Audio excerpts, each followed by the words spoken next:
So, how are you doing today? Who am I? We haven't introduced ourselves. I'm doing good though. Yeah. Thank you for asking me. Yeah. Okay. Tell me who you are then. I'm Shane. Yeah. Last name redacted. I'm 23 years old. From Houston, Texas. Also from Tulsa, Oklahoma. And I live in Brooklyn, New York right now with my girlfriend. What part of Brooklyn? I'm in Crown Heights. Yeah, I guess I'll go. I'm Caleb. Yeah. From New Bedford, Massachusetts. Not to be confused with Bedford anywhere. Very different. Very It's very new different. over there. Yeah, also 23 years old. Also living in Brooklyn, but not in Crown Heights. I'm out in Williamsburg / Bushwick, kind of on the border. Yeah. Still figuring it out. Just moved there last month. Yeah. Last month exactly today. I think makes a whole month. So Happy anniversary. yeah, big day First today. month. Yeah, big day. This is an especially big day because you're listening to the pilot episode of our podcast, which we came up with because at 23 years old and in a pandemic, the last thing you ever want to talk to anyone about is your job. But it's all they ask you about. Exactly. So this is we're the Anything But Work. I forgot the name. No, that's it. Yeah, the Anything But Work podcast. And so rule number 1, and I think the only rule we have is to never talk about work. But I guess we're gonna break that on this one podcast. Yeah, just one time. Just this one on this one episode. And talking about it. Because we do want to create that space not only for ourselves but for other people to be able to express themselves and not think about the things that they have to think about from 9 to 5 or whatever their work hours are. Yeah, exactly. Yeah. Because that adds up. It really does. And it's hard to take your mind off of it. Right. Like you'll end up you'll go a whole day and it's like, wow, I did nothing but think about my job. Which maybe is like the point of your job, depending on what you do. But I would hope that there's room for you to kind of have a life between that. And that's what this is all about. Exactly. And it's not as if we don't care or aren't passionate about what we do. Yeah. We obviously are. We support anyone that's trying to get their bread up. Yeah, get your paper. Yeah, we out here, we trying to get our paper. Respectfully. Sometimes not respectfully. Who knows? Sometimes not, Know your worth. If you own the means of production. You got to know your worth. But sometimes you also have to step away from that. Yeah. And that's where we're at. Yeah, that's where we're at. So this is us stepping away and into the booth. You see us on camera. It doesn't look like any studio I've imagined you've seen, but it's the pilot. We don't all start, with the studio. Sometimes we start in a closet. Exactly. Location may change, may not. Probably not. Yeah. Not anytime soon. But it might get a little spruced up. Yeah. Might get a sheet for my shirts in the background. Yeah. But we'll see what happens. This is where we're at. Yeah, start from the bottom. So only rule is that don't talk about work, but Caleb said we're gonna break that rule one time and one time only. So Caleb, the dreaded question. Where do you work? So I'm currently working at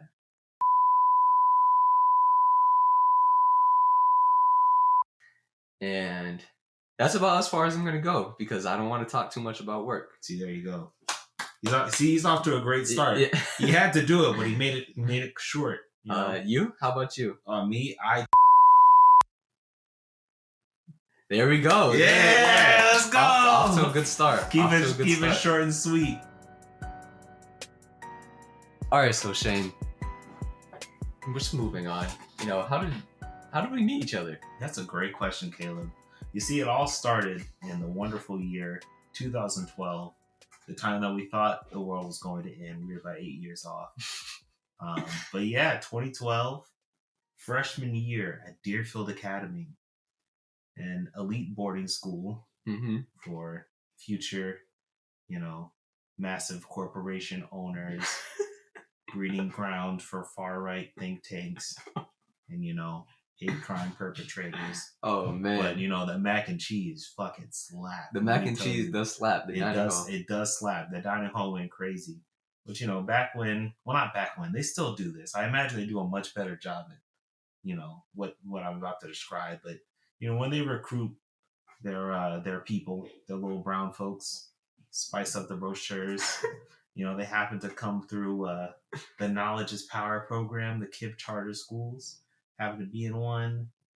There's a whole little program they did. You could spend a summer at a boarding school. Whoa, Hogwarts! Damn, that's sick. Mm-hmm. So I did that and found out about Deerfield. I thought it was the only boarding school in the world. If I knew there were other options, perhaps would have diversified my application pool. But I love the experience. At the end of the day, I show up, put in a dorm without air conditioning in the mid-September, early September. That's tough. Of New England. That is really tough. It's tough. It's tough. I came, coming from Texas, and I'm like, damn, like, obviously I'm used to some heat, but this is kind of crazy. Mm-hmm. I didn't anticipate this level of perspiration I'd be experiencing. And, I ended up trying to find my people. And honestly, do you remember, like, any, like, specific instance in which we met for the first time? Like, I just feel like we kind of just glommed. I'll have to think about that. But while I think about it, I'll just explain how I ended up there too. Oh, yeah. But you brought up a good point about how the majority of people of color that end up at these quote unquote elite private school boarding schools in the New England area are often recruited from these programs. Yeah.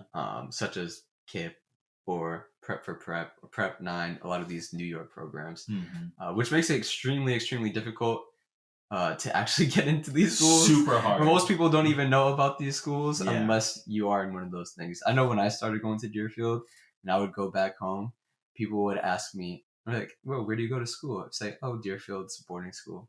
Next question is always like, what did you do wrong? It was always as if like my parents shipped me away to military camp or something because I was a terrible child, but that wasn't the case. Actually, he was a terrible child, but unrelated. Unrelated. So I went to a very unique middle school for inner city kids in New Bedford, Massachusetts, called Nativity Prep. Shout out Nativity Prep for all those people listening out there. You should donate to the school. Great school. Hey, that's what's up. No sponsor, but no support the kids. Yeah. We're not getting paid to say this. If we like something, we'll just say we like it. But basically, it's the whole school is about 60 kids, fifth through eighth grade, and you essentially stay with the same 12 to 15 kids in your class for the entirety of the 4 years. Wow. So super close knit community. We wear ties and shirts, and we have after school programs, and there's no janitors, so we have to clean the whole school. Wait, seriously? There's no janitors. There's a lot. So did not know. Yeah, the whole mission, not the whole mission of the school, but it's very, very structured and try to teach you self-discipline, basically. So, for example, we would get to school at 7:00 in the morning. We would have to clean the school for half an hour. Then we start class, and you're in class until, I don't know, like 3:30 or 3:00. And then from 3:00, you had your after school program. And you would go home and you go back to school at 6:30. From 6:30 to 8:30, you would have our study hall. And that's when we did our homework. And so by the time I was at boarding school, I was kind of already used to that sort of lifestyle, even though I was living at home. And then end up at Deerfield. And yeah, like you said, freshman year, completely out of my comfort zone. Oh, for sure. Completely out of my comfort zone. Yeah, I think I was wearing these roast runs for probably 8 months straight. Yeah. I don't even think I washed my sheets for like the entirety of the first semester. No, the first. As gross as that sounds. Look, it's in all. We have to snitch on ourselves. You know? Like, we were 14 years old. We were disgusting teenage boys. Like, honestly, the first time I did laundry was Thanksgiving. First time you did laundry? Bro, I packed a massive duffel bag, and it was just like 3 months of clothes. You had enough clothes to last until Thanksgiving. I went home with it, and I was like, no, I didn't. This is the gross part. Oh, I did not have enough clothes to last till Thanksgiving. But, you know, I kind of stretched it, as it were. Yeah, we were very, like, gross gremlin children. No, I wasn't on that level. No, I mean, he was cleaner than me. But I was very much, so we had class dress. We had to wear a suit, basically a suit, like jacket, tie, pants, whatever. And after sports practice, I would basically put that same class dress back on for the rest of the day because I didn't want to have to change into a new outfit to do laundry. Okay, that's gross. Yeah. That's gross. Like, it's not just me. Yeah, sweaty body and everything. Put the full jacket, shirt, tie combo on. Glasses, jacket, shirt. But we glowed up. Yeah. We glowed up. See us. But yeah, so how did we meet? I don't know if I honestly don't. Actually, okay, I think I do remember. Okay. It's a very compromising position.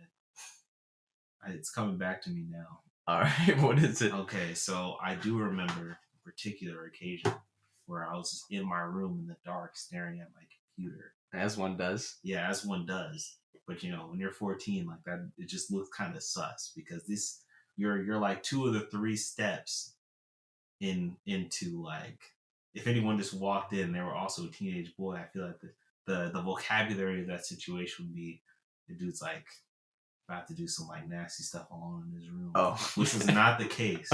To be abundantly clear. Oh, I remember this. See, now you remember this, right? Okay, continue. So I was kind of like, I'm in this teetering space. It's like the first week, you know, class ever really started. I had just kind of moved in. My family just left, and I'm just kind of like, all right, like, you know, I'm kind of alone. I don't know, like the procedure here. Yeah. You know, like I could. You shouldn't. Oh man. When I'm 14, I was like, I'm good. So, you know, I wasn't doing anything at that time. It's like it's a Schrodinger's yeah, exactly. Like, you know, like I'm teetering on the edge, you know. Observation sort of determines the state of my being at that time. And observation came because our friend RJ, who I met at the summer program, kicks my fucking door open. Yeah. It's like, yo, Shane, what's up, yo? And behind him is the boys. Which includes Caleb. It was our first interaction. I was there. They walked in. They were like, okay, like, Archie's going to introduce us to this dude he knows. Kick the door open. And they're like, all right.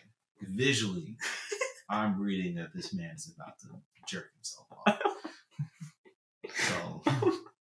This is funny because I actually completely forgot this story. So this is just refreshing so many memories. That is how we met. Yeah, I kind of had to like get myself together. I'm like, hey guys. Because I remember RJ slams the door open, and you just turn around, the big old deer eyes, and you're in the chair, pants, belt, unbuckled, I told you, down, this is a middle space. Pants probably at your knees, not fully up, not fully like up, just sitting at your knees. Yeah, boxers on. Obviously, I feel like we had to make that clear. We had to make it very clear, but still, very, very sus. Right. Extremely sus. It was a sus position. I think we have to make it clear too that like busting into people's rooms was just like the norm here. It's not right. As crazy as that sounds, there's no privacy at this school. There was a cat like the violation of consent was very casual, which, you know, saying it out loud. It was very bad. It was literally like don't do this. A school like policy that you couldn't lock your door. Right. Like you'd get in serious trouble. Yeah. So all the time we were just walking into people's rooms. Yeah. No knock. No knock. It wasn't yeah. Jesus, I was about to say no knock weren't not funny. But I mean, like, people really would just kind of like blow your shit up whenever. So yeah, anyway, back to the story. Shane turns around, pants at his knees. This is my first time meeting this kid. I just look at him. I'm pretty sure we were all just like, yo, what are you doing? What are you doing? And Shane's like, nah, it's not like that. It's not like that. I don't even think I got my name out. What are you doing? And then it was like, all right. I'm pretty sure you also like slammed your laptop closed too. Bro, it just made it look even worse. It just made, I did every possible thing to make it look more sus than it was. Because I promise you, like, look, man, this is a safe space. It's not that sus. What I was doing at that time. No. It was just the position. It looked like it was, though. Right, and I instantly registered that it looked terrible. So, of course, I made it look worse by acting sus. So, yeah, that's how I met Caleb, more or less. Like, I don't know when it became, like, that we were, like... I don't even know what our first, like, one-on-one conversation was. No, I actually have no idea. I couldn't tell you. I'm trying to think, like... So, that was the first time that we had met. Right. But that wasn't... I had seen you before because there's probably, like... There's like 3 black kids at the school. Yeah, so no, there's... that was every black kid in the school that ran inside my room that afternoon. No, I think like when we were freshmen, there were literally 2 or 3 black kids in the senior class. Yeah. There's a school of like almost 700 kids. I think there was I used to say there was 2 of them. Yeah. Yeah, because there was but there was those 3. So so we came in and we had a lot more, relatively at least. Yeah, in our class. And it grew a little bit. But it was very much understood that, if you're a person of color on campus, you kind of identify who else is around you very quickly. Extremely, extremely quickly. Yeah. So I remember I had seen Shane before because obviously that's number one reason why. But also this man walked around with one of those old man... Oh, the Kango caps, man. Yeah, black old man hats. Bro, first of all, like, who is this kid? I was ahead of... Well, I was ahead of my age, for sure. Uh-huh. But I was definitely ahead of my time. I had different varieties of this hat for every possible occasion, dude. I had, like, the fall wear, the navy blue. I had the winter edition that had earmuffs on the inside that folded down. Bro. Didn't have the Gucci. Listen, I was still poor. Yeah. So no, still poor. But if I could have, if I had the disposable income, and if my mom, was like allowed me to look that ridiculous, then I absolutely would. Mm-hmm. If it was 2021 and I was 14 again, no question, I'd get the Gucci. I respect that. Yeah. But do you remember what your first impression of me was? Yeah. Similarly, I just thought Caleb was sus as hell. Actually, okay, no. My first impression of Caleb, it came before, because everyone, like, in this group, I would say for the most part, a very loud personality. So, like, RJ. And eventually we're going to get him in here. Yeah, we have to. We have to, because RJ is just like, he's RJ. He's indescribable. He's just a very interesting guy. But Courtney was in there, and Courtney is from the city of CT, which by that we mean the state of Connecticut. And he was just like, he was kind of like a cryptid at Deerfield. I for lack of a better word, right? Because it was like people like reported like Courtney sightings and shit. He ended up having like a Facebook group themed around him, and it's like 300 people deep, called the Courtney Appreciation Club. We're gonna redact his last name in post. Yeah. But like people were like obsessed with this guy, and he was just really funny without really trying. But otherwise, he was just Courtney. Like, I don't know why he got that mythic status, but he loud personality. Yeah. And then who else was? So it was just RJ, Courtney, and it was you and Kofi. Yeah. Yeah. And like you and Kofi were like sort of like the slightly quieter ones, but like Caleb especially was just like a void of sound to that point. Yeah, I didn't talk at all. He did not speak. He was functionally mute. Yeah. Yeah. So I feel like I was trying to get a vibe on you for a while, that whole conversation. I think the only thing I knew about you was that you never took your backpack off. And the big thing was like, oh, he's got like a girlfriend back home. Everybody is like, that's true. That's funny that you remember that. Dude, I told really specific memories just pop up. And that's all I really knew about you. I was just like, he's got a girlfriend, and he's like, I don't know. Like, I feel like Caleb was the Among Us imposter before.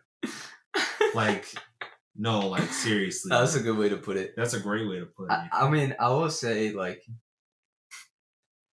I'm the type of person, and not that this is a great thing, and it's something that I'm trying to get better with. Mm-hmm. But when I'm uncomfortable or I'm around people that I don't really know too well, I tend to be extremely quiet.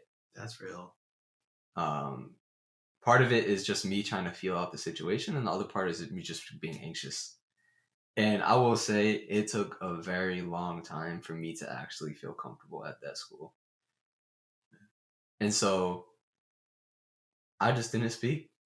I just didn't talk. I didn't really talk to. I mean, very quick. It was like very quickly, well, not very quickly, but eventually, over the course of the first semester and whatnot, I became much closer with, said people, and I was allowed myself to open up a little bit more. But even then, I was still doing some weird shit, like carrying that backpack around everywhere, which he still owns. I still own that backpack. Don't use it anymore because it's about to fall apart. But great backpack. It's lasted like a decade plus. Yeah. At some point in the future, when we're talking about these kind of things, hopefully we'll have like a sponsorship here, like buy this LL Bean backpack. Right, exactly. It's like, LL Bean, pull up, sponsor. Yeah. I'm trying to think, what other brands did I use in high school or now? See the sponsorship. Still around? Yeah. That are still around. Yeah. I'll take what's it called? YouTube. Who's sponsored? Ray J sponsored mad people, bro. Raycons? Ray J? Yeah. Have you heard of Raycons? Ray J? Okay, this sounds like an ad. Like, I hit it first, Ray J? I hit it first. Brother of Brandy. Brandy? Bro, yeah. Bro, what? The whole tangent. Every freaking, like, YouTuber I watch is sponsored by Raycon. So he makes, like, AirPod ripoffs. Sorry, don't listen to this episode because, we might get a sponsorship one day. But, like...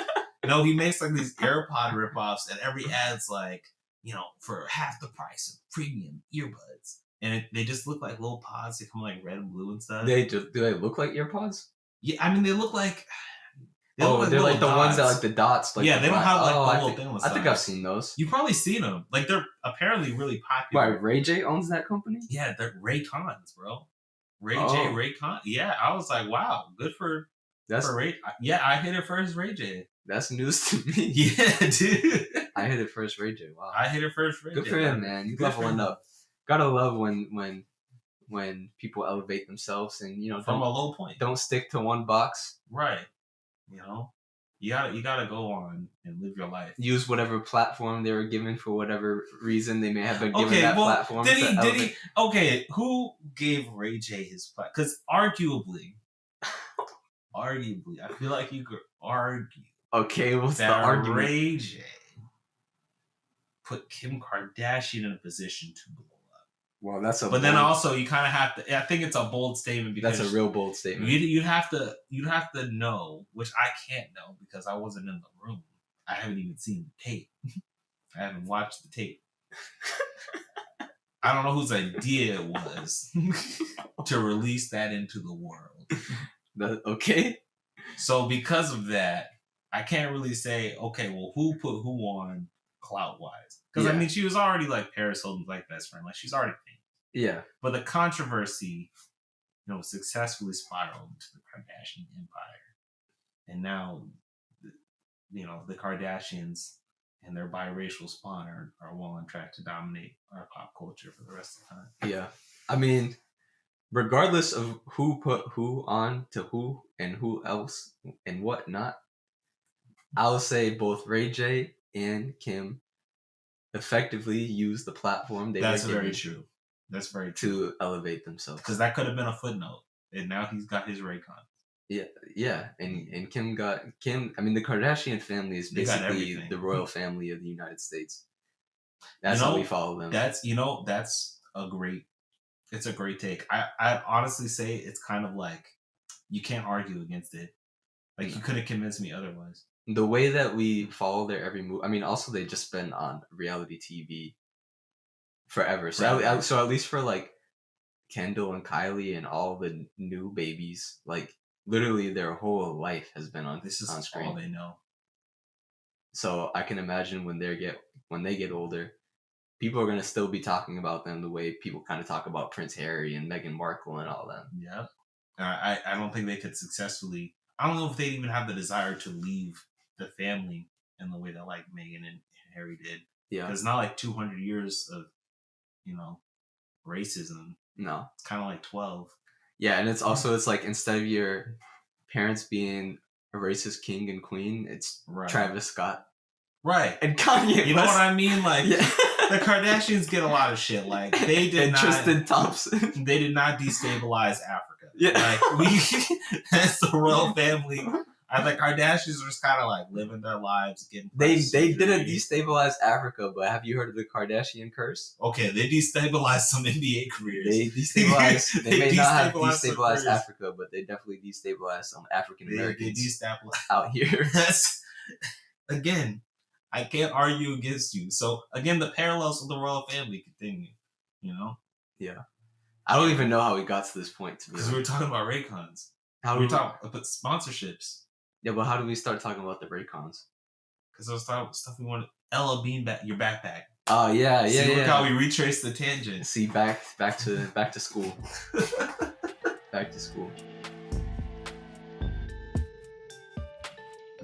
But yeah, I mean, just overall, looking back on it, how do you feel about going to boarding school? Dude, it's weird, man.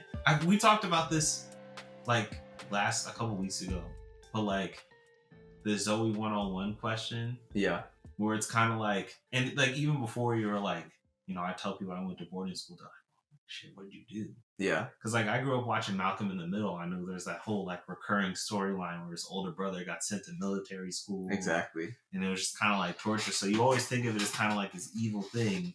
It's either like boarding school is like really, really like the worst possible place ever, or it's like you're a wizard Harry, like it's got to be like some magical stuff. Yeah. And you got Zoe 101 in the middle, which like definitely leans more towards like just kind of the fantasy of boarding school, where it's just like, you know, you get to live in a place with like all of your friends and there basically are no rules. Yeah. You know, like kind of just get to live your life and be free and go on adventures, but that's not really what... It's not the case at all. It's not the case. It was just kind of like a bunch of classes. Yeah, I don't know. It's weird. Like, I think the clash of it was that I feel like some people... I guess I can only speak as like a black guy going there. It's a black person. Like, you watch the way that like schools like that treat like black women especially, but like black and brown students, like all this stuff, like it weirds me out that there are like people of color who go to these schools and then don't come out radicalized in like some way. Yeah. At least to like how fucked up America is, or like how capitalism just creates like these like really monstrous conditions. I will say, not to cut you off, but I will say I can very much see how a person of color would come out of that school very much leaning into this is true those ideologies and that kind of lifestyle, because you come in as a 14-year-old kid, super impressionable, and if this is what you're taught is the right way to live, the right way to think, the right way to act, you can like you said, completely go against that, or you can very much lean into it. Yeah. And try to fit in. Yeah. Because no one wants to... I feel like no one wants to be an outcast. No, I feel like it's not a bold statement to make. I mean, definitely not us at the time. Like, we had like a literal bullet point plan one year called The Climb. Okay, I don't know if I've ever mentioned this to you before, but sometimes I'm like, dude, I could totally write for like TV. And sometimes I'm like, I should pitch like that. Yeah. It's like it's not a bad idea. Like four boarding school kids decide that like junior year is gonna be their year, and we basically were like, here's our multi-step plan to become like popular. And that was one weird thing about boarding school. Like, I think growing up, you watch TV, like it's like, oh, the popularity contest, like who's cool in high school, and like the reality of like, at least from what I've seen talking to other people of like growing up as a part of Gen Z, is that like no one cares about that shit. Yeah. Like, spoiler alert, the plan didn't work. No, obviously the plan didn't work. We're really some nerds out here. Yeah, we're just a bunch of geeks like living our lives. I mean, we glowed up. Oh, I mean, like we look at us now, you know. Yeah, look at you know. We out here. Hey, we out here. We out here. You know, see with the Shane comments. No, but it very much is. Also, the other thing too is when you're in that environment, you're very much caught up in that bubble. Right. Whereas that seems as if it's the most important thing in the moment. Right. You want to be seen. You want to be heard. you want to walk into a space and feel comfortable. Right. You want to walk into a space and feel as if you can talk to the people there. Right. Because I know many times where in many classrooms and sit down meals where I just, like I said, I didn't speak. No. I straight up did not speak because I just never felt comfortable. And what's crazy is you could probably go into some of those spaces and like not speak, and no one's ever gonna be like, "Yo, Caleb, like, what do you think?" Sincerely. Yeah. You could go a whole meal and probably be like, if I didn't say anything, no one would notice. Because there's one sit down meal I went to. Won't name names here, but like, so we can bleep them out. We'll bleep them out. So I'll say it for the sake of flow. But I should probably explain what a sit down meal is. So it's like 3 times a week for dinner? Twice. Like Sunday? Twice. Tuesday and Thursday. Oh yeah, Tuesday, Thursday, Sunday. Yeah, so Tuesday, Thursday, Sundays. And like lunches too.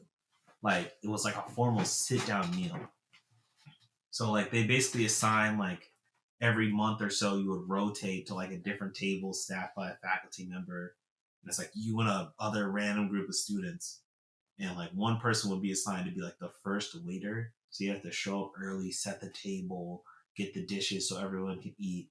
Then there'll be another waiter who would like clean it up at the end. But it's like you're eating with table manners, like it's a whole thing. Oh, that tickle in my throat. No, you're good. You're good. It's like not leaving, but also I feel like my voice sounds good. So, you good, bro? Wait, you need some water? I probably do, but let me. I'm good. I'm gonna let you finish. Let me finish. Thank you, appreciate you.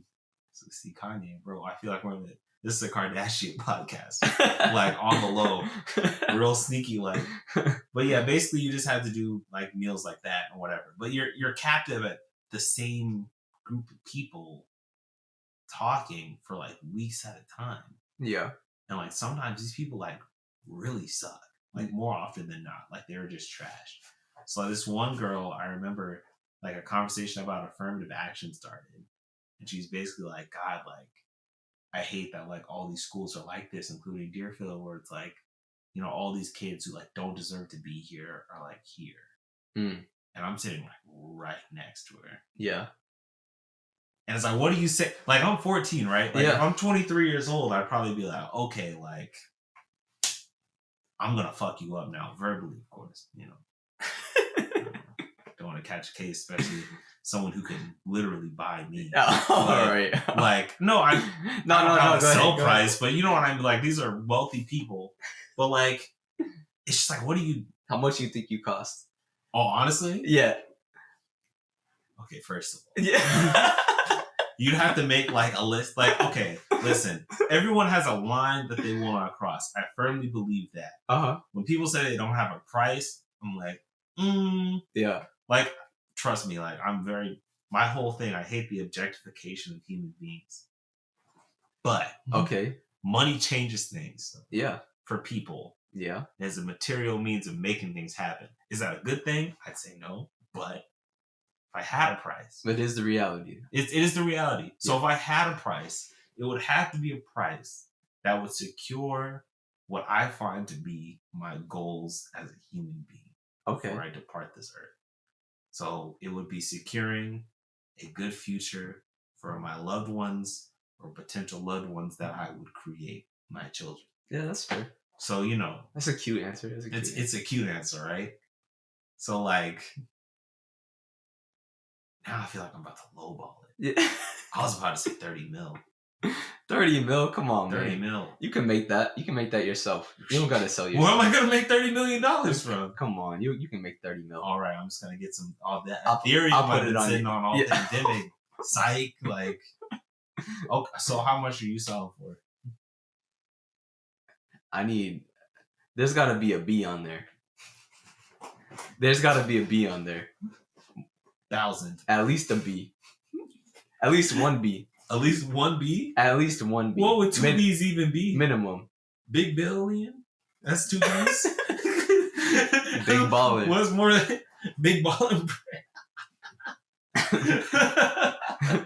To join the Ball family? I do that for $600,000. 600 what? To get adopted. Sell yourself? To the Ball family specifically. Oh, get adopted by. Yeah. All right, we're too off topic. Right Okay, now. no, okay. Go ahead. But go the ahead. price, just tell me your price, and then I tell you, that's the floor. A $1 billion. $1 billion the floor? Yes, bro. Honestly, you know what? I respect that. That's the floor. I mean, the human soul is priceless. Yes. In a way. So if we had to put a price on it, we should probably do like a fuck huge number. Yeah. $1 billion. You gotta know your worth. Damn, because now I said like 30 mil. Yeah, you don't. Come on. That kind of ain't shit. You either don't know your worth or you're worth a little. I mean, I'm not gonna say it. But come on, man. 30 bill. I changed it. Okay. I stuttered on the end. Yeah. I meant B. All right. Where were you again? Bro, I ended the thought. That was the thing. Like, that was a perfect tangent because I was like, yeah, like, shit was racist. Yeah. Yeah. But the thing is, it wasn't. At least I never had any blatant instances of racism. Not that they don't exist, because they very much do. Yeah. I would say it was more rare, but it is the little, not even little, but it is the microaggressions like that popped up very often. And personally, I just wasn't even educated enough to really recognize them. I didn't know what a microaggression was for sure. No. I was like 17. And even if I did, once again, I just didn't. I lacked the confidence to really stand up for myself in those moments. And yeah, I mean, if I obviously I'm looking back at that now, almost 10 years later, and if I can easily say if I could go back and change some things, I definitely would.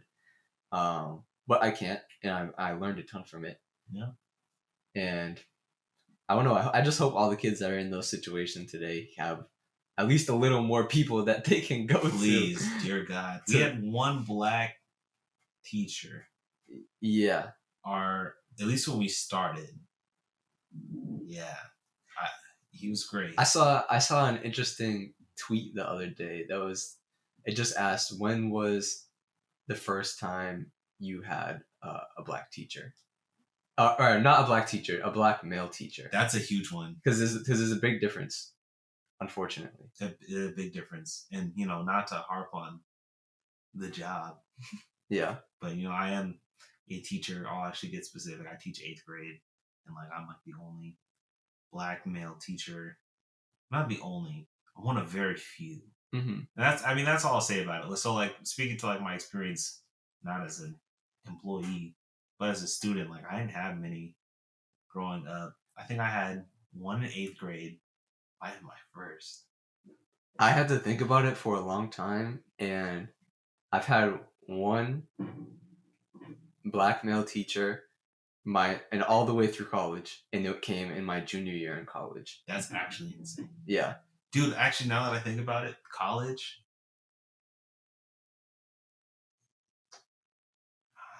I'll count him as one. I had two. Two? All of college. Where'd you go to school? Williams College. Nice, man. Good job. Oh, where'd you go to college, Caleb? Tell everyone here where you went to college. Nah, I don't want to. Nah. You're good. Let's select the CV. No, I went to Columbia. Hmm? Also in New York, so we still out here. Yeah, we are. He's back again. I was in the middle of nowhere, but I loved it. I did love my college experience. Mm-hmm. RIP senior year. Oh yeah. Yeah. Class of 2020. Class of COVID. Yeah, class of COVID, baby.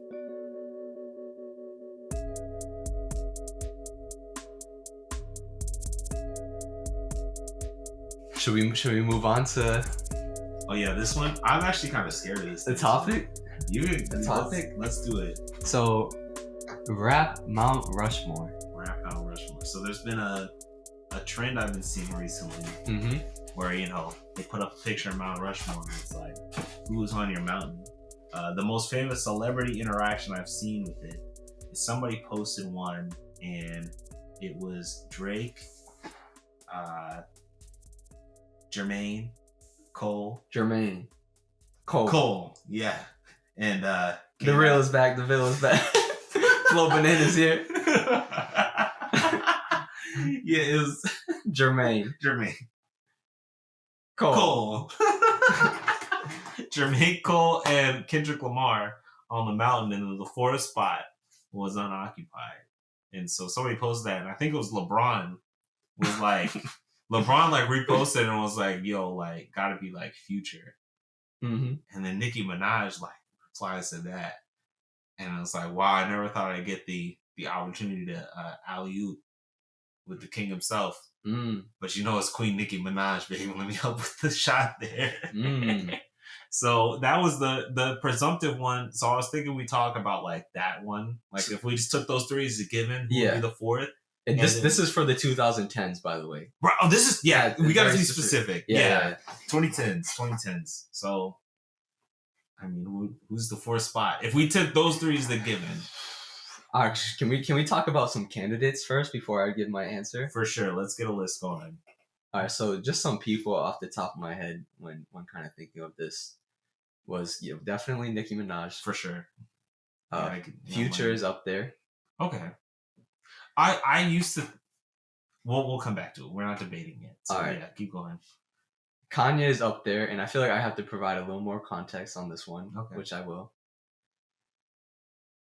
Then there are some wild cards that may have come either in the latter half of the decade or really showed out in the first half of the decade. So like some dark horses or some... Yeah, because there are people out there who had a ton of momentum, was on hit after hit, like Big Sean, for example.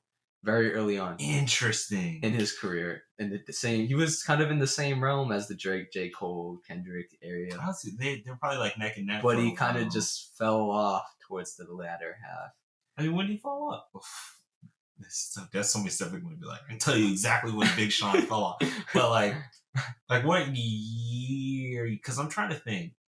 It was definitely in between I Don't Fuck With You and whatever album he dropped after that. Yeah. And it's like, it's not even necessarily that the quality of his music fell off. It's just that his impact wasn't there anymore on the culture. That's fair. Big Sean just dropped an album, I feel like a few months ago. When was that? Over the summer. And I hadn't heard anyone talk about that. Could have been 2 years ago. I don't even remember the name of it, to be honest. I think it was Detroit too. Oh yeah, like we got Detroit 1. Yeah, so we already got a Detroit, man. So there's that. Then there's people that kind of came in slowly and exploded, like Travis Scott. There's the people that had some crazy peaks and are still going, like towards the latter half, like Cardi B. Yeah. She's been having a back half of the 20, like really the back half of 2010. She had a great time. Exactly. Yeah. I think 2016 Bodak or 2015 Bodak Yellow came out around that time, and ever since then she's just been going crazy. I don't know. Am I missing anyone? I have someone in my head, but I feel like it's almost like the trump card. Go ahead. All right, so and mind you, I think my list will look pretty similar. I think, in terms of those who unfortunately have departed the mortal coil, who were had a banner 2010s rather. I think we got to put Mac Miller in the running. Okay. For On the Mountain. I respect that. Because I just think that and it's just one of those sad things where obviously you lose someone and then you start to really appreciate what they were doing and dude, the guy's brilliant. I love Mac. I think Mac would be my dark horse. He would not be the first name I would have said, but I think he deserves it. I have a dark horse. Actually, before I say my dark horse, I feel like I have to say one more name that doesn't get the respect that he deserves, honestly, and that's Tyler, the Creator. Well, because from the beginning of 2010s, the whole Odd Future movement was. It was a movement. Yeah, it was very much a cultural movement. Right. Had every angsty middle schooler all across the country going screaming Wolfgang. Yeah. They had their own TV show. Bro, first of all, Loiter Squad is the best sketch comedy. Yep. Sid Chappelle show. Scorching hot take, but it's true. And then he just finished the decade winning Best Rap Album Grammy of the Year. So, not two of his best albums. Very, very few people who have had a better decade than Tyler, the Creator. He's also evolved tremendously. Yeah. Easily, not most improved, but there was a most growth award. Easy Tyler. All right. Do you want to hear my dark horse though? Yeah. Well, scoot on the camera a little more. Hey, let me just get a in little here. bit. Yeah. All right. My dark horse is person who doesn't get as much respect as they deserve, and I feel like I have to personally apologize to this person because I was very much involved in that disrespect. Who is this? Very early on. Who is this? And his name is Meek Mill. Yeah. No. Yes, bro. Meek Mill's the only one not on the mountain from. Bro, Meek is up there, bro. Meek has to be up there. Nah, he's down there in the pool with fries on his thighs, bro. Well, this Meek does wild out sometimes on social media. I can't defend him there. Okay. And that's exactly why I feel like he's not as highly regarded in the culture as I feel as he should be. Okay. If the Drake beef never happened, Summer 16 and I probably trigger fingers turning into Twitter fingers never happened. I mean, Quentin went in that summer. Quentin went in that summer. That's just the truth. If his world tour never turned to his girls tour, come on, bro. I tell you, I had every single word memorized. Yeah. I wish senior year of high school, that was my shit. I don't even no, it was my jam. So yeah, I mean, literally, who gets if I dissed you, if I disrespected you, and then I'm at the Grammys with that shit.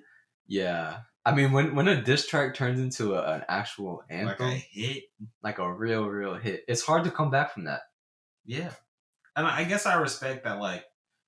For a number of reasons, I feel like people respect the respect for Meek Mill culturally went up a little bit.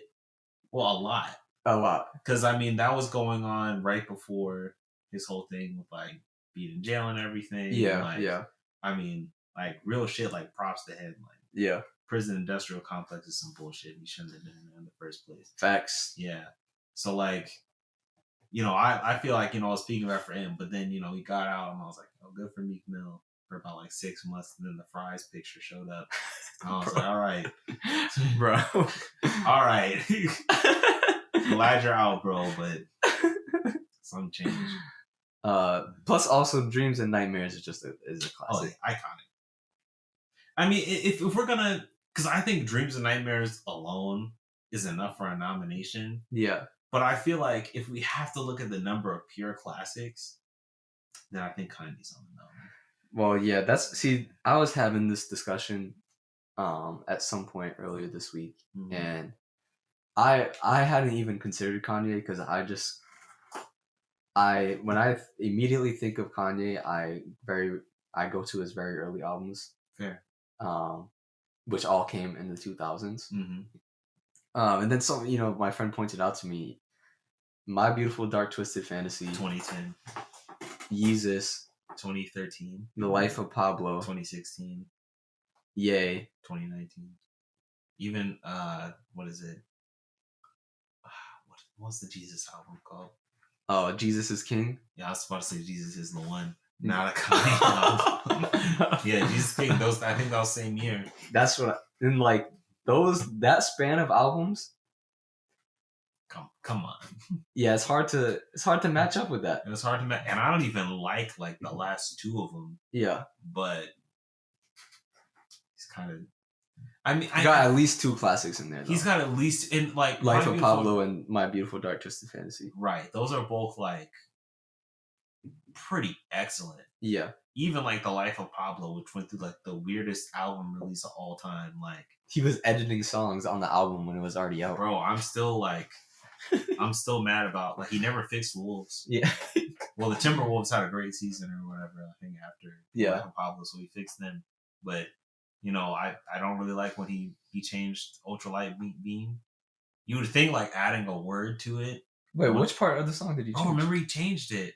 Okay, we can't play it here, obviously, but it's before They Don't Know. They Don't Know. Oh, yeah. He added Chance. Yeah, he had another line by Chance, and it kills it for me. I remember that. I do remember that, yeah. Right. And the changed version's obviously been around longer than the OG. Yeah.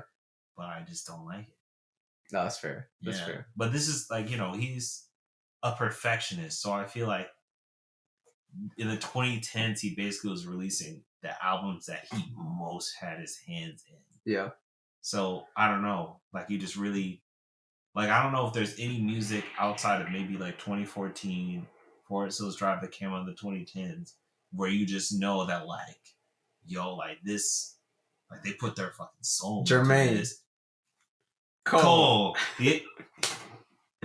Oh man, I love that man. Yeah. I love that man. So funny. Bro. But so, are there any more candidates we need to throw on the board before we decide? Actually make some decisions? The 2010s. I'm really trying to think of there any like dark horse candidates. And Cardi B had like an amazing like it. I think it's just unfortunate. I don't feel like female rappers get enough. That's true. Yeah, like there are way more women like rapping now who deserve clout and are probably better bar for bar who just don't get. I mean that's exposure. So I'm gonna reveal my choice, and it's Nicki Minaj. Okay. And she, I mean, musically, very few people can match up to what she's done. No. I mean, she has amazing albums, classic hits. Yeah.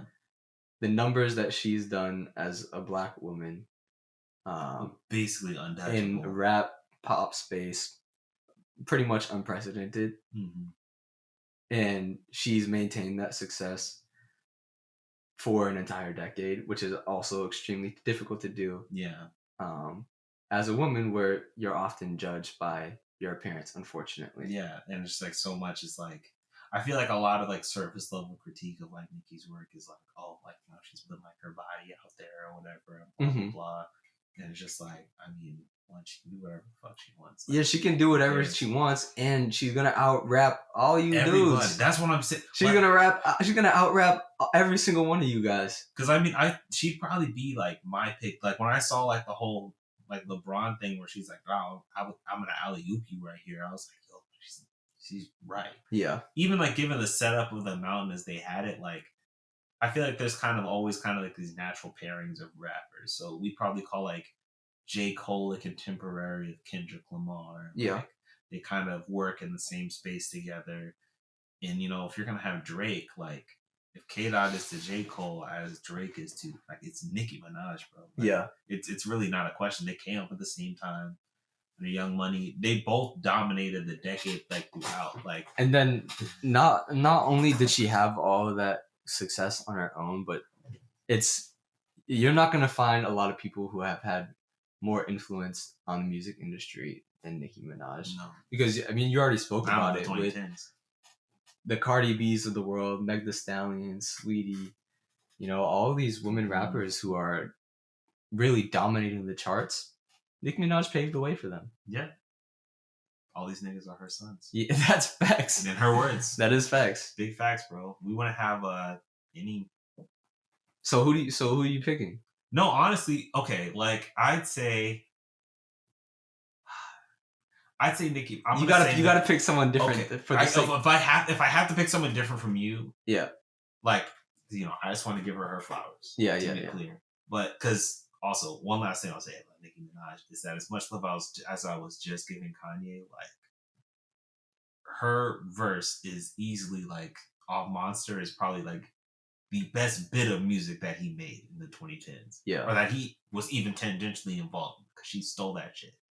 When people talk about My Beautiful Dark Twisted Fantasy, they're usually instantly referring to Nicki Minaj's verse on Monster. Even if they don't realize that that's what they're doing. Like, I feel like he went to the studio and made that song, and then everything just kind of like big banged out of that studio session. Yeah. I can't verify that, but it just feels like it's true. Okay, if I had to pick somebody, it's probably going to be Mac Miller. Really? Okay. Really? So again, dark horse, right? But I just feel like white horse.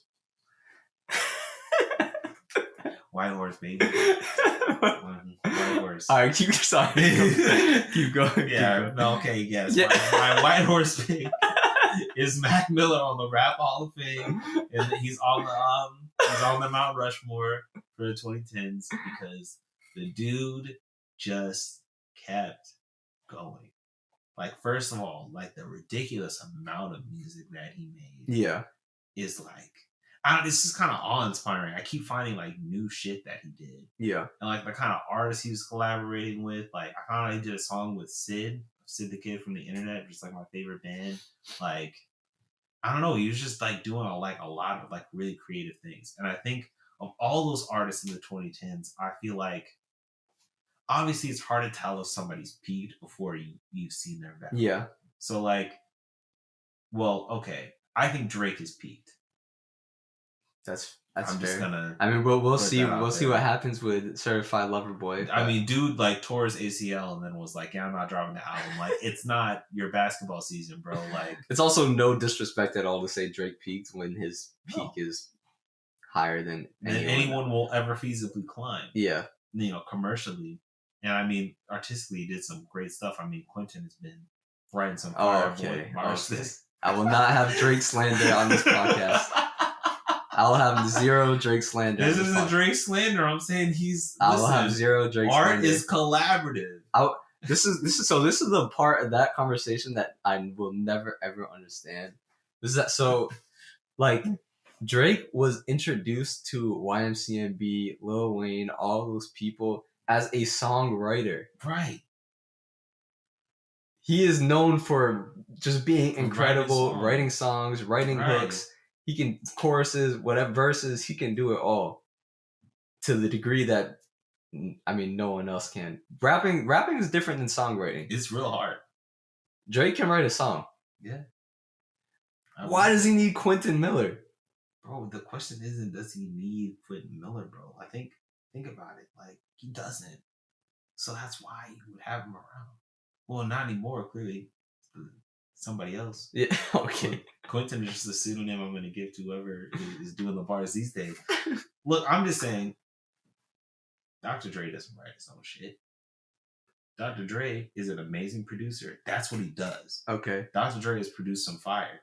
All right, we were talking about Mac Miller. What's up with Mac Miller? You're sure right. Let me get back to my white horse. Yeah. Because Mac Miller was just a really inventive, dynamic, like interesting artist. Like I don't know. I just feel like his albums are like kind of little time capsules in a way that I really like my albums to be. And I feel like as like a compliment to somebody like Drake, who like obviously like the commercial king of the charts, even like Kendrick and J. Cole, like they're also like they sell albums. Yeah. You know? Like there's the argument that like, oh, you know, it's like conscious rap. As much as something like conscious rap can exist when they're all multimillionaires. But like, you know, like they make money off this. Like, obviously no offense to anyone off Top Dog Entertainment because I love everyone on that label. But like that's Kendrick's company essentially. Yeah. Like I think there's an interesting conversation to be had about artists being ridiculed for making popular music, even though that type of music was not popular until they started making that music. And I mean, you really laid it out there. It keeps happening, and it's weird. Like, for example, I mean, Drake's basically Drake's biggest criticism at this point. I don't want to keep talking about Drake. I can make another example. No, but I continue the Drake one because I want to see where you're going. No, because Drake's biggest criticism at this point is that he makes popular music. Like he's not innovating anymore. He's kind of just fell into his own lane and he's just doing what he knows is going to sell. People forget that before Drake became big, nobody was doing what he was doing, at least in rap. I remember. Okay, so to give a specific story, I remember listening to Best I Ever Had, probably one of the first times I ever heard that song. And I don't remember who I was listening to. Someone in my family. Obviously, this was a while ago. And there were a few people there. And someone's like, oh, this Drake kid is like, he's dope. Like, he can rap, he can sing, he's doing this, he's doing that, all in the same song. Like, that's crazy. Another person in the same room was like, wait, this is the same person? I thought this was a band. I thought this was a band making this song, like a boy group, basically, because there's no way that someone's doing all this on the same song by themselves. I mean, and nowadays we have people doing everything. Yeah, everybody. It's like everybody does everything. Yeah, I mean, you look at like Young Thug, for example, like he can do whatever. And it's a hit. But he made that kind of sound popular, and now he's getting ridiculed for staying almost within that sound. I think, well, I think that the critique is like real. I think my critique of Drake is like distinct from it, and I think it has less to do with, because I think there's an argument that like he's not really like innovating. I'd argue that like he definitely is. I think Drake's doing new stuff. Yeah. I think what my issue with Drake these days is that my issue with music on the whole is that it's gotten a little too like maximum for its own good, right? Mm-hmm. So like when we were talking about Kanye earlier, like his whole thing is that he's like, whatever he's doing, like he is going in. Like it's just gonna be like the most produced, like livest thing ever made. He's gonna praise Jesus with every fiber of his being and every like inch of Logic Pro. Like he's going in. But like I feel like because like streaming, you have to like listen to an album longer to make money from it because you're making like less per play than you would if somebody just bought the album. Like Drake is kind of like, okay, well, I'm just gonna make longer music, and I'm not faulting him for that. That's fair. That's yeah, because I mean, like the worst album I've heard in the last 5 years is easily Culture 2 by Migos. It's horrible. It's a horrible album. It is straight garbage. And I say this as like a casual Migos fan. I'm sure there are more intense Migos fans like, this is a good album. But ask them when's the last time they listened to Culture 2. They sat down and did it. No, because it's longer than the fucking Irishman. Like, it's just like, it's a long ass album.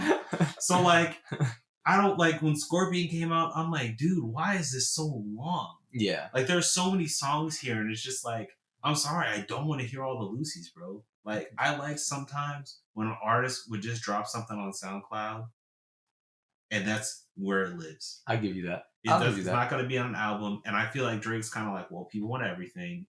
I want everything. Like here's like a 30-song album that's 3 hours long. And it's just like, here's some random song where I'm singing about it's your birthday. Here's some shit about my mom. Like, oh damn, they found out about my son. Like, I think it's tough because it's like there's two extremes, right? Where you have people doing that and putting out songs and albums. I mean, I don't know if you listen to Griselda at all, but they literally put out an album like every other month, like a full. That's absurd. Full album. That's like Viper levels of album production. Yeah, Viper. So you have people on that end, and then you have like the Kendrick Lamars and the Frank Oceans and it's way too long. The Isaiah Rashads of the world, where it's just like, what are you doing? What are you doing? What are you really doing? The Game said that the Kendrick album is gonna drop real soon. In his words, it's been real soon this is my freshman year of college. I won't be waiting for it. I'll tell you that. Whoa. No, because I mean, I'm gonna die waiting for it. That's why I'm not gonna be waiting for it. Like, not that I don't want new Kendrick. It's just that I'm not gonna hold myself up waiting for it. Like, I don't expect it to be coming anytime soon. That's real. That's real.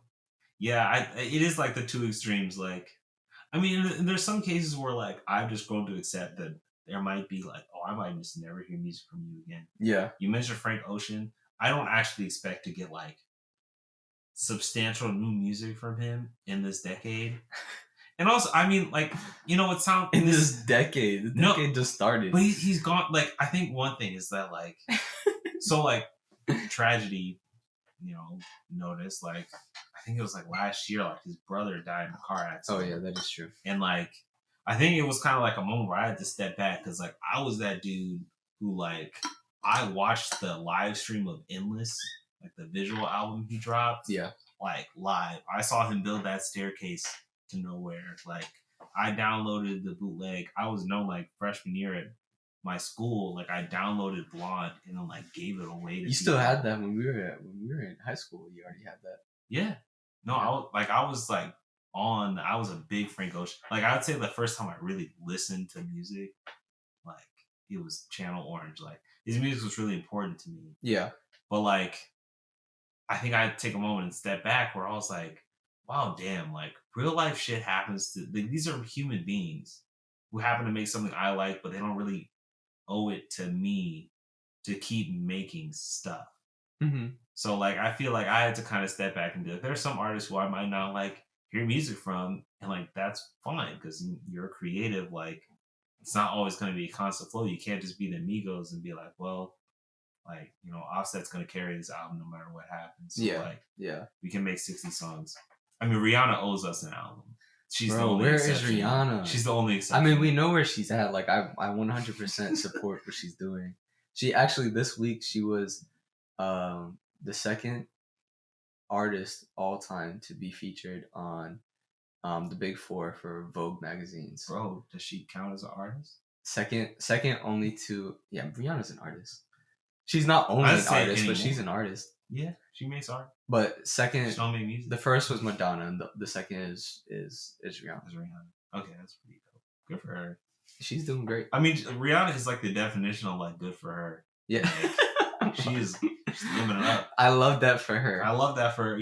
She got ASAP Rocky sprung now. Yeah, I love that for her. I'm like, yo, like one of these rap niggas are really gonna officially lose their mind. And Rihanna is just gonna be like, bro, like we weren't even talking. Like you don't know. Like I remember when was it 2016 Drake was like crying at the Grammys? Yeah, when you try to like give her a kiss and she turned her face or something like that. Oh, that's tough. Like at the time, you could be like, oh, like classic. Oh, Drake's soft. Nah, dude, I think she just has that effect on people. Like good for her, but I honestly think I would not want to meet Rihanna in person. I would be.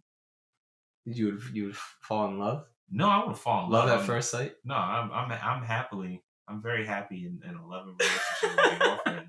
No, I'm just saying that I would just feel really like intimidated. Like I'd be like, damn, like she just has power over people. Yeah, that's fair. Yeah, she's kind of like the logical follow through of like if a love potion existed, it would be like the worst thing ever. Like that's Rihanna. She's a love potion, bro. Because like people who get sprung over Rihanna, like what happened to that billionaire dude she was dating? Yeah. I don't know. I only heard about him when they were together, and now I assume he's like Batman or something. Like tragedy befell him. Like he's not the same.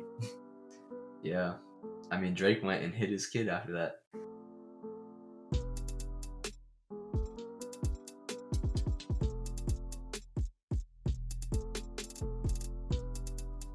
But we don't got to keep talking about Drake. Let's talk about Michael B. Jordan. You think he and Lori Harvey are actually together? No. Yeah, no. That's a fake relationship. That is a fake relationship. It's all a popularity stunt, you know. Yeah. Sometimes you gotta do what you gotta do. I actually want to say that I highly respect Lori Harvey though, because she's out here living her best life, treating men the way that men have been treating women for so long. Absolutely. And so, you know what? Do you, Lori Harvey? Yeah. Also, definition of good for her. Yeah. Good for her. I love that for her. Yeah.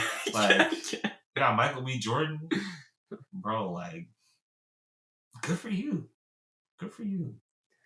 I don't know. I feel like guys are really intimidated. And not to make this like a very like binary type situation. But straight men have seemed to be like almost insulted by Lori Harvey's behavior somehow. And it's crazy because it's like, wait, fellas, what's the problem? She's just living her life. Bro, let her live. She doesn't say a word. Let her live. I literally don't know what she sounds like. Me neither, dude. I at this point, like, it's a joke, like, oh, she doesn't speak. I swear I've seen a clip of her speak. I don't remember it. I haven't. There you go. I could have made that up. Yeah. She's vibing, man. Like, good. Like, I don't know. She's just like dating, being young. Should we talk about another boss woman? Yeah, another boss black woman, Naomi. Gang. Can you let us know what's going on? Yeah, it's a whole situation with Naomi Osaka, and this is the problem when you write down the topic you want to talk about, and then you're like, wow, I did research, but did I do enough in the moment? But we don't hit pause on the recordings. Yeah, so she is, as I'm sure you well know, like bomb ass tennis player, killing the game. Wife looks like she's wifing up Corday. Yeah, facts. Good for her. Good for her. Good for him. Yeah. She's lit.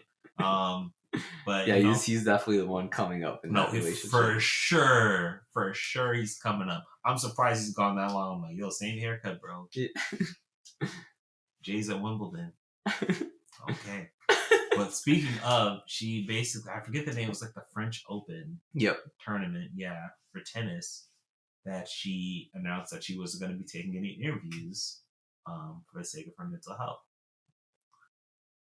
They basically did so much pushback against that she was like, well, I don't want to be a distraction at the event.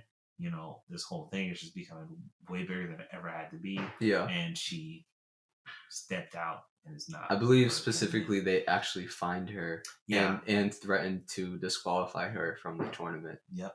Before she eventually decided to step down just not on her own. Yeah. What's weird about tennis, and obviously, okay, so you've probably been able to tell this listening to me, I don't know too much about sports. All of my friends do to some degree, but like, look at the group chats blowing up, like, yo, Drew, like, good luck tonight. And I'm like, oh, is he like, it's a job application, like, hot date? It's like, no, it's like, I don't know. Champions League. Yeah, Champions League. Like, oh, let's go. Like, I just can't keep up. I once lost a FIFA game 26-0. Like, it's not my speed. But what's weird about tennis is that, like, there's like 4 famous tennis players. Yeah. Like, period. So it just seems weird to me where it's like, the icons of your sport are living and breathing today, and they're like such dynamic, interesting people. And it's like, hey, I actually don't want to engage with like this dumb thing that we do this one time. And they're like, how dare you disrespect the sport? It's like, dude, if she leaves, I go back to forgetting this existed. Literally. Like, and it's so unfortunate because it seems as if, I mean, she's still so young. Yeah. And it's clear that she's gonna win multiple. I don't even know what they call them. The equivalent the of golden racket. Yeah, yeah, exactly. It's a placeholder. But she got that. She has the talent. But it's so clear that they're gonna give her the Serena treatment. Yeah. With just unfair criticism at all points in time. Credit her wins to just unnatural athleticism. Yeah, she's so like athletic. She's a beast. What she lacks in technique, she makes up for in brute strength. Which is crazy because I mean, I personally don't know too much about tennis either, but I know oftentimes Serena Williams was compared to Maria Sharapova, who was also a great tennis player, a woman, and specifically a white woman, which is important to the story because when comparing the two, it was the narrative was always Serena's brute strength overpowered Sharapova, and that's what led to her victory. Where the reality is that Sharapova is actually a bigger person than Serena Williams. Yeah. Serena just outplayed her.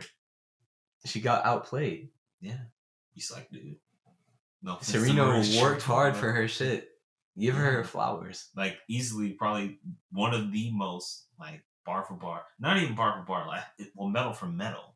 Like, probably the most accomplished living athlete. Someone doesn't randomly just become the greatest athlete of all time without putting in the work for it. Like, there's only so many times she'd be like, dumb luck. Yeah. Her genetics before it's like, actually, you're completely full of shit. Yeah, exactly. She's sick. And I was thinking about recently, there was like the whole match between Serena and Naomi like 2 years ago where like everyone made a big deal about like, Serena's frustrations, like how like the ref was calling that particular match. Mm-hmm. And there was like this political comic that went like viral that like painted like Serena as like this like fucking Hulk and shit stomping on her racket. And the opposing player, Naomi, who's also, she's black and Japanese, was drawn as like white and blonde. Yeah. In the background, and the referee's like, oh, just like let her win or whatever. But it's like, in comparison to Serena, you literally whitewashed another black woman. Ridiculous. And now like this situation is going on, and it's like, oh, like, shit, like she's black again because we're pissed. Like, yeah. Crazy. It's ridiculous. And this is not a tennis issue. No. You see this across all sports. You know, beast mode. You know, where people are constantly told to shut up and dribble, basically. Mm-hmm. And then when they do want to shut up, they're like, why aren't you talking to us? You need to talk to us. Right. It's like, I'm just here so I don't get fined. Yep. Yeah. Yep. Or they blackball you from the league. That's the other thing. Did you hear about the NFL like race norming thing? No. Bro, this shit was crazy. Like, this should be like front page everywhere.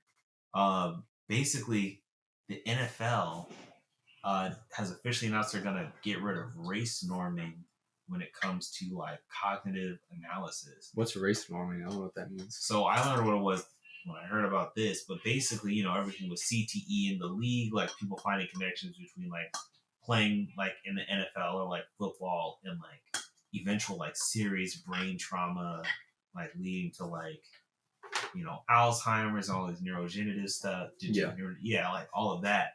Basically, what they were doing is like black players would be like, I think there's a connection between what I'm dealing with right now and my time in the NFL. Mm-hmm. And the NFL was like, oh, well, if you're going off your cognitive tests, what they would do is they'd basically be like, oh, we're taking the average based off race, and we're assuming that if you're black, your cognitive level was already lower than average anyway. Oh, wow. So if it's decreased, it's not like we can't find a correlation between your time in the league. That's crazy. Fucked up, right? That's crazy. Fucked up. It's like, yo, this is like the NFL. So they're getting rid of that? Now they're getting rid of it. Okay. But it's like, you know, you can't really be sneaky about like, hey, so. Sheesh. Yeah, that's sad. Yeah. I don't even know that was going on. Bro, no, I didn't hear that story. I didn't hear that story at all. Yeah, like I'm sure that they were just kind of like, oh, it happened, you know, keep it moving. But we were dropping hella hot takes tonight, but like, I think mine is that, you know, in terms of naming your price, like NFL is like the closest thing we have to like. Yeah. Yeah. It's basically just like slavery. I mean, that's definitely a conversation for another day. True. That's a big one. Yeah, that's a whole. I'm no expert. Whole thing in itself. Not to mention the whole Colin Kaepernick situation. We don't have to go there. Right? We don't gotta go there. We don't have to go there. It's the NFL. Living in New York. Oof. How's that? You just moved here. I just moved, so you've been here a little longer. Yeah, when did you get here? I got here last July, so I was at my school celebrating my senior year until I wasn't. So I moved back home to Houston, finished my thesis in my senior year there. What you write your thesis on? My thesis was about double consciousness. W.E.B. Du Bois' idea about the split psyche of the African American.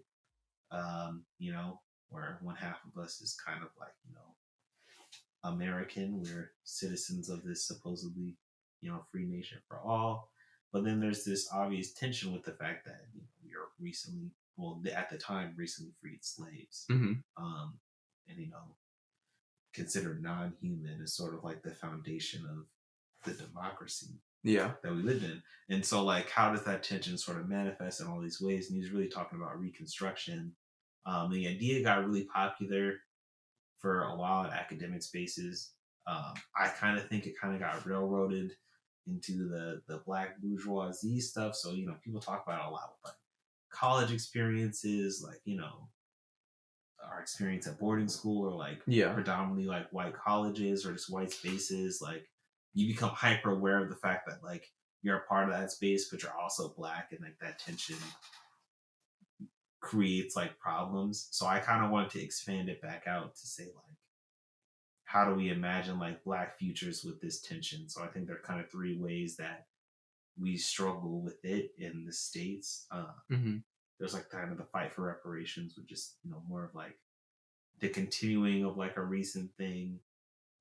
There's black capitalism, or just like, basically like Jay-Z's plot to get everyone rich. Mostly himself. And I'm not entirely putting that as his fault. It's just kind of like, yeah, this is the system that exists. So you don't break the system. Inside the system, you just make money. Yeah.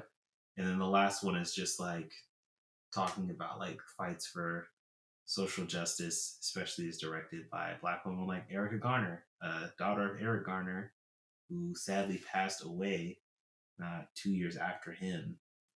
She spent like those 2 years like really, really fighting to, for her. Oh wow, I didn't know she passed away. Yeah, she passed. She like rest in peace. She had both Erica and Eric Garner. Yeah, no, it's just really like really sad shit. But I mean, like it was really fun to write. Obviously, like it got a lot tougher when COVID hit, and like I tried to find ways to write about the pandemic and like the inclusion stuff. But I could talk about that a whole other time. The larger thing is I had to move to New York because I was starting work. No, we don't talk about that. We don't talk about it. So that's the extent to which I'll say while I was moving to New York. Yeah, moving to New York. My girlfriend also happened to find a redacted in New York City. So it's like cool. Like initially we were like, should we live together? And we we're like, man, like let's figure out what it means to live on our own. So I found some roommates. I found a roommate to start. I found one roommate, and I was like, I should probably find a 3-bedroom because if you have 3 roommates, you split rent 3 ways. You kind of work out that way. So the first guy I find is really cool. Name not mentioned. Protect the innocent here.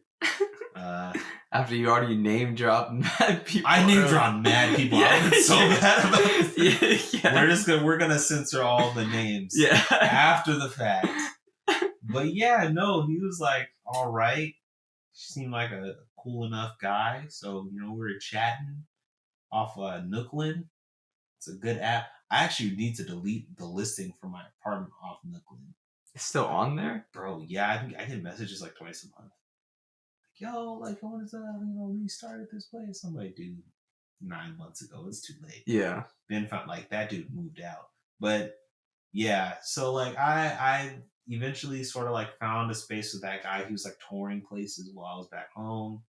And we would like FaceTime and stuff, trying to coordinate, find a third guy. We interviewed like 7 different people. Yeah. And I was like, it took it was a lot of considerations made there. Like, we want like who's gonna get what bedroom.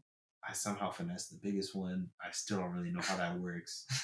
But because we all paid the same rent, and I was like, this is kind of ridiculous. I got the smallest room in my apartment, so can't relate. Do you guys split evenly or no? No, we don't. Okay, see, that makes sense. That was not happening. You should pay less rent if you have a smaller room in an apartment that you share. Yes. Right, and so I was getting the bigger room. I was trying to argue to this dude, or I suggested. I'm not going to suggest that I passionately wanted to pay more. Yeah. That I was like, hey, like I did like this little calculation. Like I should probably pay this much. He said, nah, cool if you split it evenly. Mind you, just before we found a third person. So I was like, well, it's only like 2 or 3 of us locked this down. Yeah. So cool. We're going to stick with that. So we interviewed a bunch of people. Oh my God. I was like on every site possible. When you had everyone, did you guys work well together?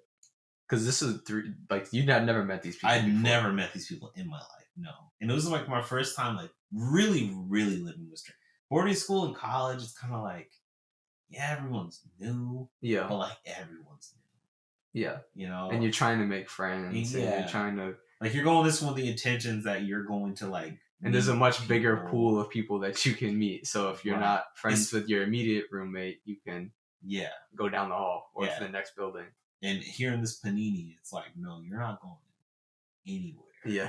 Like, so it's like you might have to hunker down with these people for a considerable amount of time. So like, this is a sidebar. Oh, go ahead. But so I had a roommate freshman year of college. Person that I had never met before. Random roommate. Most people. I met this guy. Yeah.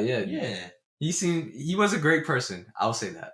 And I don't want to. I don't want to speak poorly on this person at all, because we actually worked really well together. I feel like he respected my space. I respected his space. Like unfortunately, we didn't really maintain a relationship after freshman year, but I really enjoyed spending time with him until I found out that he was spreading rumors that I had a peanut butter fetish. A peanut butter fetish. Is that where No, I do like peanut butter. But you don't like, but not sexually. I don't even understand how that would work, honestly. I don't know. It seems the mechanics actually seem pretty clear to me. No, I mean, but I don't want to like. I mean, how clear? Because peanut butter is sticky. No one said it would be clean. It doesn't really come off easily. Well, someone's gonna. I don't know. It's also salty. Like, it's not sweet. I mean, I'm just thinking, like, of all foods to use in that space, peanut butter would not be on the list for me. But I mean, what would you think of? It's food, man. I mean, some whipped cream.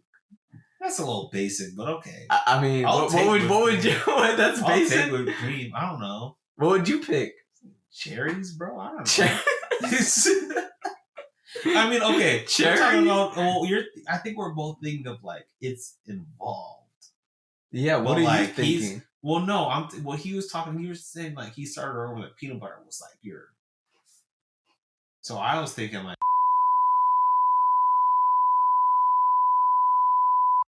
I don't even want to know what you're about to say. Yeah, never mind. We're cutting this. Just kidding. Yeah. No, but okay. So we started a rumor that you had a fetish for peanut butter. Yeah. Why? So basically, my girlfriend bought me. We had just started dating around that time. Mm-hmm. I don't even think we were officially dating, actually. Yeah, we were in the talking stage. Yeah. My birthday came around. She knew I like peanut butter. So, she went to the store and bought, like... The talking stage is dating. This is so... just But how much do you really know someone after, like, a couple months, right? It's like, okay, I know this person likes X. I'm going to get X. Right. But then it's like, we're not partners. This is boyfriend, girlfriend, whatever. Like... Yeah. But, like... I don't know. Maybe it's just like if I'm buying gifts for somebody, and our relationship is not platonic. Yeah, I'm kind of like, well, this is romantic to some degree. No. Well, it was romantic. Yeah. No, I'm saying because I've also called it the talking stage. I think it's just kind of like the talking stage is romantic. Yeah. No, I know it's romantic, but sometimes it's not. You see what I'm saying? It's confusing. No, that is true. That's a good point. Sometimes it's not. Sometimes you're talking to somebody and like the whole relationship is the talking phase. Yeah. Well, then I guess it's like a friend with benefits. Or it's just the benefits, because maybe y'all aren't even friends like that. It is possible you just aren't friends. I can't imagine. Like, not... Fish are friends. Not food. But anyway. Yeah. Anyway. I forgot where I was going. Oh, yeah. So she bought me like a few different kinds of peanut butter. I was like, oh, okay, that's kind of cute. Yeah. So I go to eat the peanut butter, and one of them, half the jar, it was like this fancy organic peanut butter where you had to like actually mix the oil into it in order for it to get that buttery sensation. And I didn't know that. So I open up the jar, I'm like, I turn it like horizontal, I open it up, and the peanut butter oil spills all over my desk. So our room did smell like peanut butter for like 2 weeks. Okay. And I cleaned it up, put it in the trash. Next thing I know, this man is spreading rumors about me having a peanut butter fetish. Like, what? That is a big leap to make. Yeah. It's like you walk into your bedroom, it's like, okay, it smells like peanut butter. Smell hasn't really gone away. ... Question mark. Like, that's the leap you make, and then you go tell... Caleb has a sexual fascination with this condiment. Yeah. Like, come on, man. Nah, that's a jump. But anyway, that's my roommate story. Yeah, I mean, no one started rumors about what I was into. I mean, I don't know where would they go. That's the other thing with like roommates in an apartment versus like in school, like you kind of share the same social dimension. Yeah. Maybe not the same circles, but like feasibly something socially going on with them could maybe be relevant to your life. Yeah. Not so with like two strangers. When you sign up, when you live with two strangers. Yeah, because it's just kind of like I'm serious. Like I really could count the number of unique conversations we had like on less than 2 hands. That's crazy. Or just barely 2 hands. Yeah. Like we really did not interact much at all. Wow. Well, we were originally supposed to live together. Yeah, that was the plan initially. But unfortunately, not that we want to talk about work. I would actually. This is not talking about work. This is about unemployment. Because I was unemployed. This is about unemployment. I was unemployed all through the summer, and got a job elsewhere for a while before coming back to the city. Yeah. So that's why we didn't end up in the same spot. But luckily enough for me, I was moving back around the same time that I had two friends that were planning on coming back into the city at the same time. So that process for me was completely different. Obviously much more smooth. Yeah, and the homies. No, it's actually, I mean, I love it. I love it. I think I was considering trying to find a studio apartment, but it just seemed like it would be kind of lonely, honestly. It's super isolating. Especially it's just like now is just a bad time. Especially now. To just completely, like, there's just no social interaction you get on the regular. Yeah. That's not on, like, Zoom. And, I mean, the other thing, too, is that even in normal times, living in New York City can be very lonely. Which sounds crazy because there's 8 million people here. Yeah. But it's 8 million people all doing their own thing.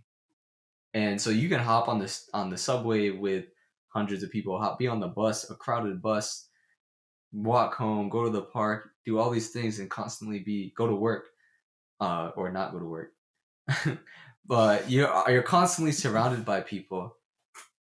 But that doesn't necessarily mean that you're interacting with them. It doesn't necessarily mean you're having a genuine connection with them. You could do all that and be alone. Yes. It's kind of crazy. And a lot of people are. So, I don't know. I really want it to be around people. And it's working out well. Yeah. It's working out great, actually. Yeah, I'm in a much better roommate situation. You know, now I live with my girlfriend, my best friend. So that's lit. Aww. Whatever. Look, we have this very nice apartment that we basically lucked into. You know, not that I want to give this any props, but shout out COVID for just like devastating the renters market out here. Because this place would definitely have been outside our price range a year ago. Yeah. And now it's like, wow. Yeah, the market is completely different. It's completely different now. So, what you can get. Damn. Should we wrap it up? I think we should wrap it up. It's like 11 o'clock at night. It's 11? Yeah, dude. Sheesh. Time flies when you're having fun. Sheesh. And that's why this episode is sponsored by Raycons. That's right. Premium wireless earbuds brought to you by Ray J. I hit it first, Ray J, baby. Yeah, there you go. The man himself.